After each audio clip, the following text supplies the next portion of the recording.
The moment is now. You don't know what you're going to be great at until you get that moment, and work at something as well, because a lot of people say, I couldn't do what you do. How do you know? If you want it enough, maybe you can. What I would like to show people is that it doesn't matter where you're from in the world. You could be from some tribe in Africa, or the Highlands of Scotland, from a little island on the west coast. It doesn't matter where you're from. It's really about how much you want to succeed in something. And I think being successful should never, or wanting to be successful, you shouldn't have any of these excuses. It's a town is just a town. You're your own person, so you've really got to kind of put in that effort and put in that hard work, regardless where you're from. I think in your life you have to be at a moment where you're open to change, whatever it is. Everyone can say, I'm going to swim the English Channel, I'm going to swim around the world, or I'm going to run around the world, or just words, aren't they? The hardest thing is committing to it. Today will be the day you feel yourself rising to be an improved person, rising to cherish that person. That person is you. The competition you should have is with yourself. Now is the time to become someone you believe in, someone with purpose. Don't stop now. Don't stop until you know you can make it. Stand up to your success. Stand up to your power. This is your opportunity. Take it. Take it like you own it, because you do. The fire within you is still there. We are all chasing an image. You know what I mean? I was chasing an image of a Special Forces soldier and how that would look, and I was forgetting the one fundamental thing that is so far more important than that, and that's a feeling. It should be the feeling you're chasing, not the image. People want the perfect house, the perfect job, all this, that, and the other, the perfect marriage, or whatever it is. But that's an image in your head. It doesn't mean that when you get there, you're going to feel that same passion for it. We all know, everyone knows that a lot of the time you have this visualization of how something might be, whether that's going out for the night, going to your favorite club or whatever, and it's always totally different when you get there. You know what I mean? So if you get too attached to the image of what you want, you're going to end up being disappointed when you get there. You can make up as many excuses in your mind as you want with things, and as a kid, I don't think I ever wanted to face failure, so I never really I never wanted to take on too many big things. I think when I was younger, it probably been too much for me, because I didn't want to fail. It's that word, failure. So it's easy to use an excuse for not doing something, because you might just end up sad or feel bad about yourself. But I think we all know you can make all the excuses in the world, but in the heart of hearts, why not just go through it, step over that line, see how capable you are, forget excuses. We have one life. I'd rather go for something and not achieve it and try really hard than just come up with excuses. I think it's just, don't make yourself fall short. It's so easy to accept that nothing is going to happen for you. That you're just going to be another number. That's the easiest way. Get a job 9 till 5, and that's easy. It's accept that something can happen, but you have to put the work in. It's just, don't be scared of hard work, and let that fire that you've got in your belly, translate into something good. If you've got that passion and that drive, don't ever stop. If you stop, I guarantee you, if you stop when you're 20, by the time you're 40, you're going to resent whatever that reason was you stopped. So say if you got married, your wife or your husband, whatever, isn't supportive, you're going to resent them in the future life. So it's don't stop. It's just, don't hold yourself accountable. Don't make these excuses. That's it. Hold yourself accountable. Don't make excuses, and just have some pride in what you do.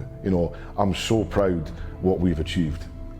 I can't even express how proud that I am. So just know that it's possible. Honestly, it's like, I could rant and rant, but it's like, just believe in yourself. That's it, it's simple. Believe in yourself and take pride in what you do. Don't ever let anyone say that you can't do it, because Tom and I are literally the living proof that you can achieve it. To be the strongest brothers that ever lived, if we said that 10, 15 years ago, people would laugh at me. I've said it to the promoters and stuff, Tom and I are going to be the strongest brothers that ever lived, and they laughed at me. Look at us now, that's it. Done. I don't want to follow someone's footsteps, I want to create footprints. You know what I mean? That's with everything I do. So, you know, it was about redefining myself, recreating something new. And you can achieve anything you want to in your life if you have the right mind. For me, by having the mindset that I could achieve this, what seemed like an unreachable goal probably for your mind at the time, how do you know you're going to get up to this level? And your mind has to tell you, or has to risk the fact that, yeah, I can do this. And what is the worst thing that can happen? Oh, I give something a really good go, but I just don't make it. Is that really that terrible? Or do we use excuses and just don't even go for it? So I've understood that you can achieve anything if you've got the right mind. And I also believe your body responds if your mind's in the right place. The pain will subside, but the achievement will be there forever. So just think, Adam, when this pain goes away, what you've done and what will ever stop you again. The traffic jam and someone upsetting you is not going to match up to a Portuguese man of war sting, losing feeling in your spine and nearly going paralysed. So that gave me complete perspective. If I was broken, I'd want to be fixed. So I would just go again until I was fixed. So the thing is, when you are broken, it doesn't necessarily last forever, does it? So you can be a bit broke, you stick it back together and let's go again. Pain lasts for a minute, success lasts for a lifetime. Pain is temporary. Pain's got to go away at some point. So what it means to me is it's a process you have to go through to make you stronger. Everybody goes through it. It's going to come into your life. You know, I'm ready for it at some point each day. There might be some little thing that shows you, but you know, as long as you're ready for it, as long as you're prepared to go through it, then it'll change and it'll give you success.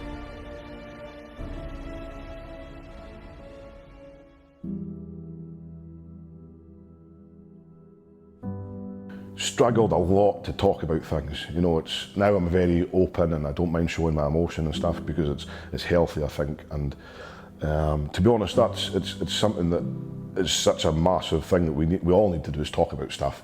But it's a struggle, you know, as a man and as a big, strong man, whatever you want to call it. It's tough to show kind of that other side. It's, you know, just kind of turning a blind eye and saying everything's okay and, you know, it's fine. It's not fine. You know, you've lost someone as important. Like, honestly, I can't even put words how important our mum was in our life. She was the sun. Like, she was as important as the sun for us. So losing someone like that, it's okay for it not to be okay, if that makes sense. You know, if you're having a bad time, you know, speak about it. And I actually went to therapy and talked about it with someone for quite a number of, well, a good couple of years. I'm just trying to work out things that were going on. You know, it's tough. It's not, because I think when people see me, I'm quite happy and kind of, you know, one of the guys that kind of plays up to the crowd and everything like that. And that's how I am as a person. But on the other side, you know, you get the down days that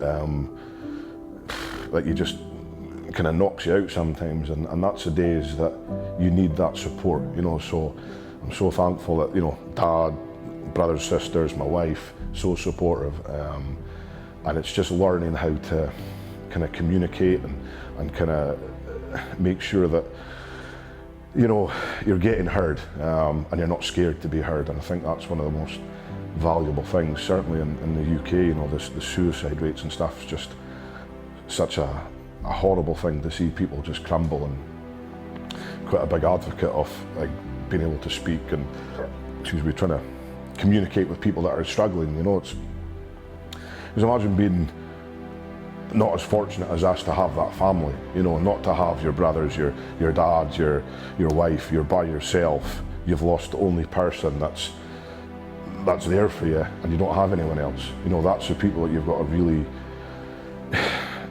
help out for it. And as like, you know, society and humans, we want to be able to help these people out. And if we can just help one person, you know, from doing anything silly or stupid, then, you know, we're doing a good job. And I implore anyone watching this or that know us just to get in touch and just reach out to us, because we're honestly, I'm always available for a chat for anything. It's okay to be able to say, I'm having a bad day with the wife, I'm having a bad day with my family or whatever. It's fine. No one's, like, I go into the supermarket and I sometimes have not a panic attack, feel anxious, and I hope no one's going to come and speak to me and get all hot and sweaty and panic. And, you know, it's okay to feel like that. You're not a freak to feel like that. It's just one of those things that, you know, you might be having a bad day, there might be something else in your head that's not healthy for you, but, you know, just know that you're not alone. You know, everyone has those feelings, and that's why everyone has those feelings, and we know that. We know there's a high suicide rate in men in the UK, so obviously other people are feeling the same as you. So go get help, go speak to someone, reach out to us, whatever, man. Just don't be scared. I mean, you're not any less of a man for speaking about it. I mean, it's not a big thing to talk about something, ask for help. It's in the opposite way, you know, you're probably more of a man, more of a stronger person, you know, coming forward and saying, look, I'm not okay, is there any way that we could help? And luckily, you know, for me, what I found helped massively is training, going to the gym, you know, releasing that kind of anxiety, that kind of bad feelings I had through the weights, and that really transgressed, and I'm just such a better person now because I can talk about it with people and because I can train so much. Strongman's kind of made me believe I'm more than just another number. You know, it's like being in that, working for someone else. You know, you're just a number to that company. But because of Strongman, I'm more than a number. I'm Luke Stoltman, professional strongman, one of the strongest men in the world. So that's something that I can, you know, it's a legacy I'm trying to create for my family, and it is everything at the moment, and it's something that I've never thought possible. I mean, 10 years ago when I started kind of doing it, you know, getting into it, I didn't ever think that I'd have my own gym, I'd be competing all over the world with my brother, making money from it, being successful at it. I would never thought that. I was just some daft Highlander, you know, going to these competitions that like to have fun. But cut again 10 years later, who knows, this year, you know, it might be a 1-2 Stoltman at the world's strongest man. That's the goal. If you want the easy life, then fine, man. It's not going to be rewarding. You know, doing something easy, you get little reward from it. Doing something hard and succeeding at it, doing a marathon, climbing Mount Everest, lifting 500 kilos, putting 230 kilos above your head, those are extremely hard things to do, but the reward is never ending.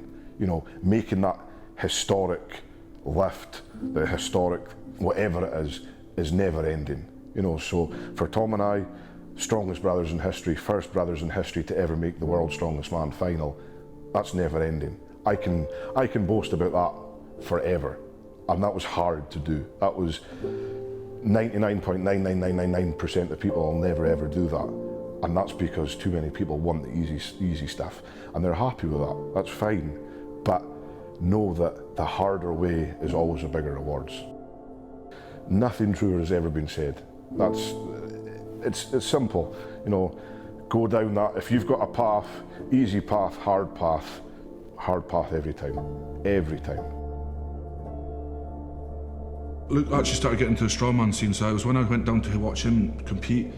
I watched it on TV, I was like, you know, Luke's not going to go down and lift cars and stuff. I was like, this is going to be cool. So I went down with him to watch that, and it was that moment was when he started lifting the cars and the logs. I was like, this is fun. This is like what men should do, you know, not going into the gym lifting dumbbells and posing and stuff. This is kind of the real deal. This is what I want to be involved in. So it was after that moment we went to like a specialist gym in Inverness called The Forge, and that had all the kind of kit we needed. It didn't have the top of the range kit, you know, it had Atlas stones which were chipped out of it, you know, it had like a football bar instead of a log, but it still had the kind of basics. And then, you know, we bought a log into it, we started investing into the gym to get the strongman stuff, and it was from there, that was when I found that gym, fell in love, and started playing with kind of like the stuff I enjoyed to do, you know.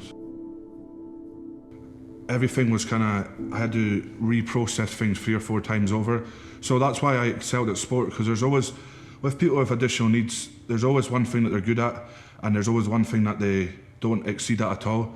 There's never really in between. So I excelled at sports, but could not do maths. Like I was maybe in S2, S3 doing like S1 maths, you know, whereas in sport I was like above in the class, you know. So it's that kind of, for me it was that's a difference in it, and it was also the like, I just could not look at people, couldn't talk, just couldn't even go on. Like, I first went on a train and bus at, I think it was 14, 15 years old, you know, and first did a sleepover when I was in primary 7, so that would have been 12, 13 years old, you know, and it was a really hard thing for me because, you know, I kept autism hidden the whole through kind of my childhood, primary school, and it wasn't until 2nd or 3rd year was when I was like, right, you know, I needed a lot of additional support in school. I didn't want my mates to laugh at me. I didn't want people to say, oh, why is Tom staying off school? Why is he not coming here? So that's when I told people and was more open. And since that day in school, that was the day that kind of a weight fell off my shoulders. And I was like, this is, like, everybody accepted who I was, and it felt like a relief and emotional, because I thought people were going to be like, oh, you're weird, you're different, you know, just because you got a label doesn't mean we're different people, you know, we're all the same at the end of the day. And then it was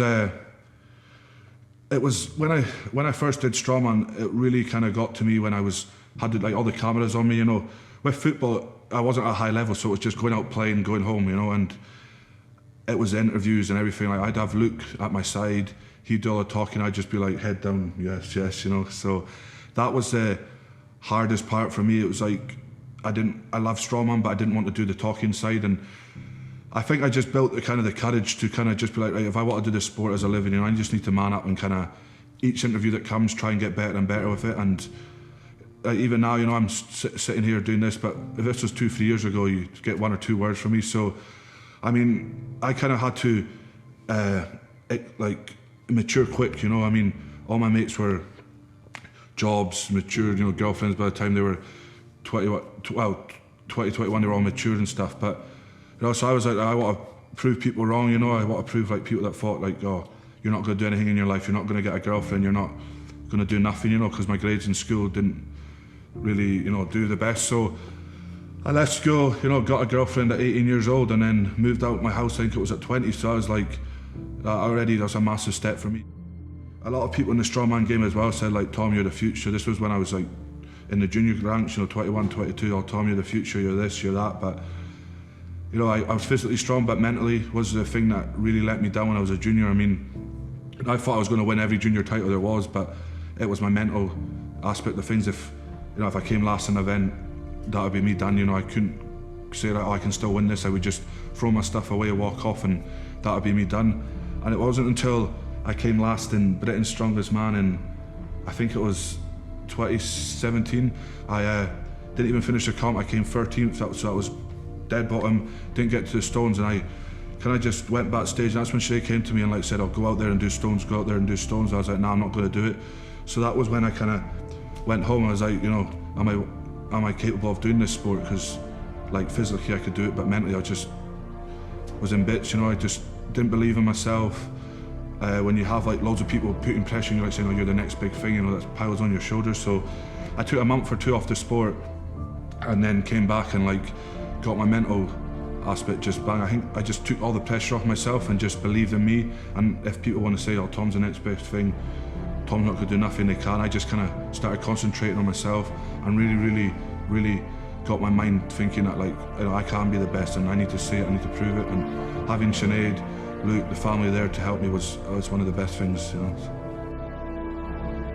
Yeah, well, obviously like with strongman, you know, you're away from family, you know, you have to kind of sacrifice a lot of things, and in my eyes, strongman's probably one of the toughest mentally, like on your mental you know, you have to be mentally and physically strong. I think it's one of the toughest sports you can do, and for me, having Asperger's, you know, and autism, and, you know, putting it out there that, like, people with this disability can do stuff, you know, and it's just a label, and the amount of people I've kind of helped to say, like, oh, you know, they want to be the next Tom Stoltman, because it's just unbelievable, you know, and that's what I want to keep doing. And it's just putting yourself in situations that you never thought you could handle is a great feeling as well, you know, because like I've been in situations in Strawman where Luke's not been there, you know, I have to get out of it myself, and it's just, I can now do that, you know, whereas I didn't ever be able to do that without anybody around me, so.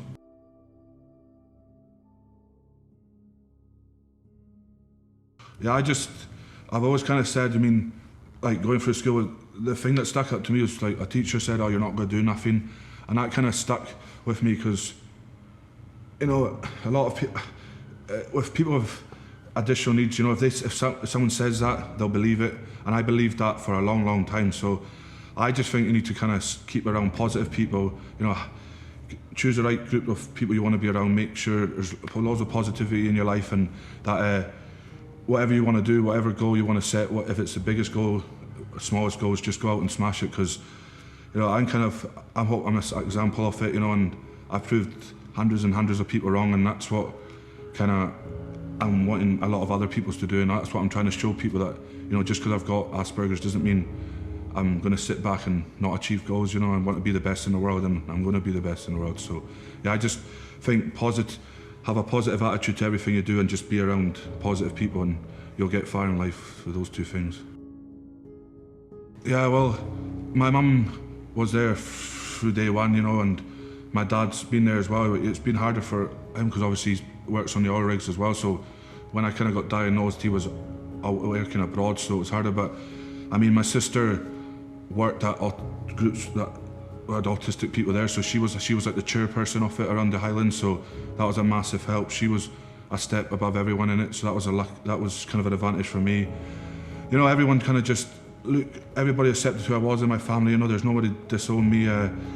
Everybody was helpful, and like, they just kind of knew that I wasn't as mature as, you know, the other family members. They knew that I had to process things slower, so they just helped me. And like Sinead as well, massively thankful for her, because she kind of not really experienced it, you know. When I came to her, she thought I was, you know, like overly shy, you know, because head down, when I went to meet her parents, it was just like 1-2 words, but then they kind of knew what the, you know, autism was, and from like the day I met them, they made me feel comfortable, you know. And it's just unbelievable having the right people, like I said, around you to kind of get out your shell and blossom. So that's what I'm trying to do, you know, help people. And I've talked to a lot of school and had a lot of like ambassadors and contact me, and that's what I'm trying to do, just get that word out. Is just being positive and not letting anybody kind of stop your goals, you know. So yeah, having Luke in the sport was, I think, a massive advantage for me, you know. I didn't live up to my potential as much as I should have, because obviously the mental side, but I think just being in the gym and doing like the deadlifts and squats, you know, but a lot of young guys want to do just arms, bench press, shoulder press, you know, that kind of stuff. But Luke made me go, like, from day one, go in 100% and just do the deadlifts and squats and get that kind of the technique right, and that can put me an advantage, you know. When I entered my competitions, I helped Luke.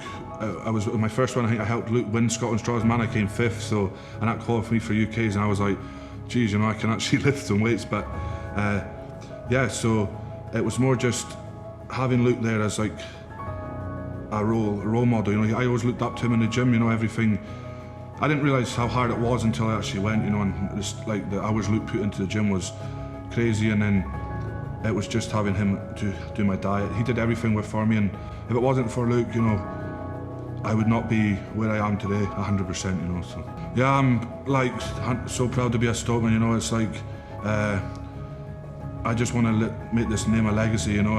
I want to be, I don't want to just win World's Strongest Man once. I just want to win it multiple times. I want to break as many records as I can. I just want this name to be like, as soon as someone says Strongman, they remember this name, Stoltman. You know, we're already making a legacy with being the strongest brothers to ever live, which is mind-boggling, like I said, coming from a small town in Vergordon. You know, you're like, yeah, Stoltman's just a name that I want to like be the like limelight of strongman in the next year or two. So